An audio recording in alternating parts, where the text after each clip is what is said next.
ওনার মেয়ের বয়স সাফুরা, বয়স 8 বছর। ভাবলেন এই ছেলেটারে যদি 10 বছর কাজে খাটানো যায়, আমার মেয়ের বয়স এখন 8, 10 বছর পরে বয়স 18, বিয়ে দেওয়ার উপযুক্ত বয়স, জামাই নবী পাওয়া যাবে। শোয়েব আলাইহিস সালাম প্ল্যান করে ফেললেন। দেখেন এক একজন নবী কি ভিশনারি ছিলেন। শোয়েব আলাইহিস সালাম বললেন থাকো, ছাগল চড়াও। যেই নবী রাগের চোটে মানুষের থাপ্পড় মেরে মেরে ফেলে, ওই নবীর দিছে ছাগল চড়াইতে। মুসা আলাইহিস সালামের চেহারার নূর দেখেই উনি বুঝে ফেললেন এটা ভাবী নবী, মানে ভবিষ্যতের নবী হতে যাচ্ছে। চিল্লায় বলেন আল্লাহু আকবার।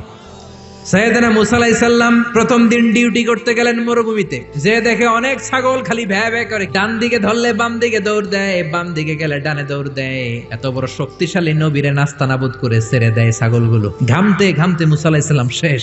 ডিউটি শুরু হলো, বছরের পর বছর যায়, নবী মুসার রাগও কমে না, ছাগল চড়ানো বন্ধ হয় না। ওনার একটা লাঠি ছিল, ওই লাঠি দিয়ে পিটাইতে শুরু করলেন। পিটাইয়া ছাগলগুলারে আধামারা করে ফেলতেন উনি। এত মেজাজ ছিল কিন্তু মেজাজ নরম হয় না। পিটাতে পিটাতে, ছাগল চড়াতে চড়াতে 10 বছরের ব্যবধানে মেজাজ কিছুটা নরম হয়ে গেল।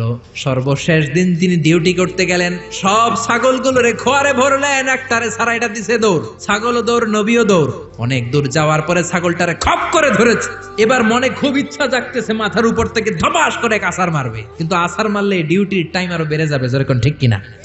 সাইয়েদনা মুসা রাগের চোটে কি আর করবেন, ছাগলের 2 পা ধরে ঘাড়ের মধ্যে নিলেন। ঘাড়ের মধ্যে নিয়ে শান্ত বালকের মতো সাইয়েদনা শোয়েব আলাইহিস সালামের কাছে ফিরে আসলেন। চিল্লায় বলেন আল্লাহু আকবার।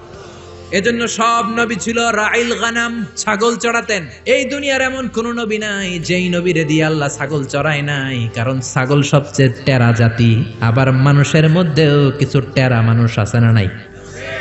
সোজাটা বোঝে না, বাঁকাটা, ভালোটা বুঝে না, মন্দটা, হকের কথা বলে না, শয়তানের দিকে দৌড়ায়, এরকম আছে না নাই?